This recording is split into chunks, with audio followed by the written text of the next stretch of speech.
Hey, Tom Worley here, and just wanted to thank you for listening to my new album, Letting Go, and give you a little story, history, whatever you want to call it, on this project and why I decided to do it. So, I haven't come out with anything in like 5 years now, and the previous projects from that was 5 years before it, so as you can tell, I don't put out much music these days anyways. You know, when you first start doing music, you're happy that you can, come up with 3 or 4 chords and whatever progression you can and come up with some sort of creative or catchy hook to it, right? Some melody that people are going to go, hey, that's catchy. And maybe some words that rhyme. And as you progress in your life and your career as a musician and artist, you start understanding that, just because it's catchy or some little thing, it doesn't fulfill you as much as it once did. I feel like the bar keeps being raised every single time you write a song. It's like, well, you got to do something better than the last one, right?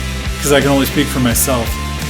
When I do these projects, or when I write a song in general, I look at every song as this is the only time I'm ever going to be able to say whatever it is I'm saying in this song, because I don't want to repeat myself and what I've done in the past. Just going back to certain songs of mine like Come May or Room to Dream and whatever the song is, I Will Be Your Friend. Like, there's only one time I'm ever going to be able to say that and have that message. And I might be able to come up with another way of saying it in a creative way, in a roundabout way, whatever.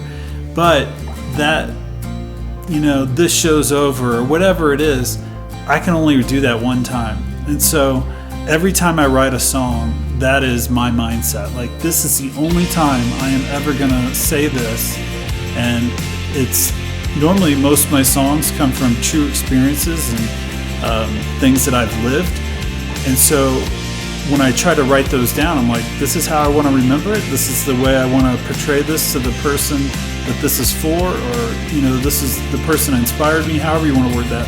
So everything gets thought about. Every word, down to every letter is thought about and analyzed, and maybe analyzed a little too much sometimes, but none of my songs are ever just like, okay, we'll just put that out there and see what it does. I think the reason why it took 5 years is, honestly, after my last project, it was 2 albums, a month apart. I didn't honestly probably expect to write another album or record a bunch of songs and feel like putting them out, and felt like that was probably kind of the end of the road. And especially after my mom passed in June of 2017, honestly didn't play the piano or the guitar much for quite a while. I don't know, just wasn't there, no heart. Yeah, I think it all started when I wrote this song on the project called 6 Hours With You in Venice. That was inspired by real events, true events, however you want to word it. And, a few days after that had happened, I was writing the song in a hotel room on an iPad, something I'd never done before.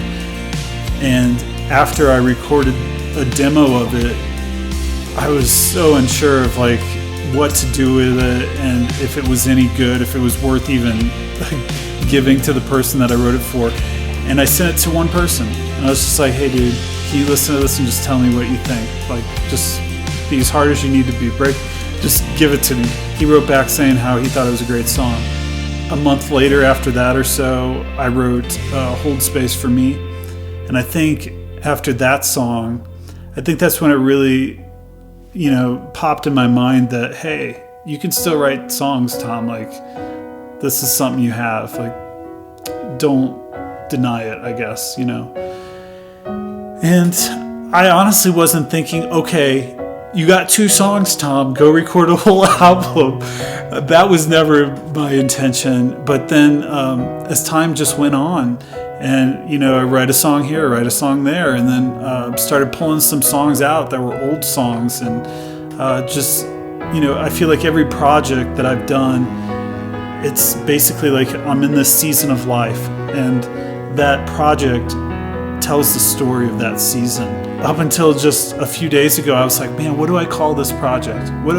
There were so many different, well, I can't say there were so many different ideas, but there were probably like 5 different titles that I'd come down to where I felt were the theme for this project.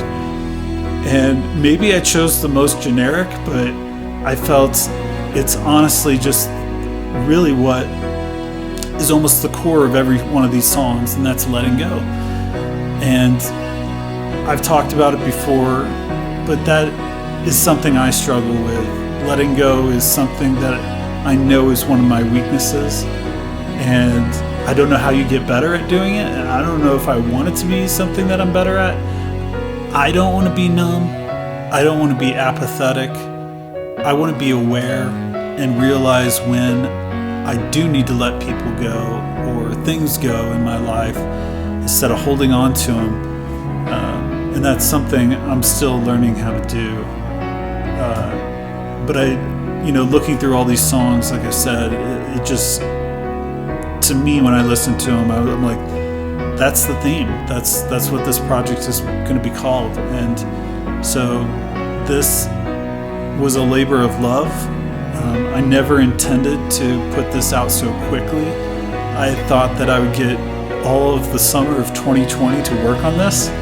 But then when COVID-19 came and shut down everything, instead of sitting around and watching Netflix or Hulu every day or whatever, I grinded it out and just worked on these songs and finished things up and reached out to a lot of contacts and made it happen.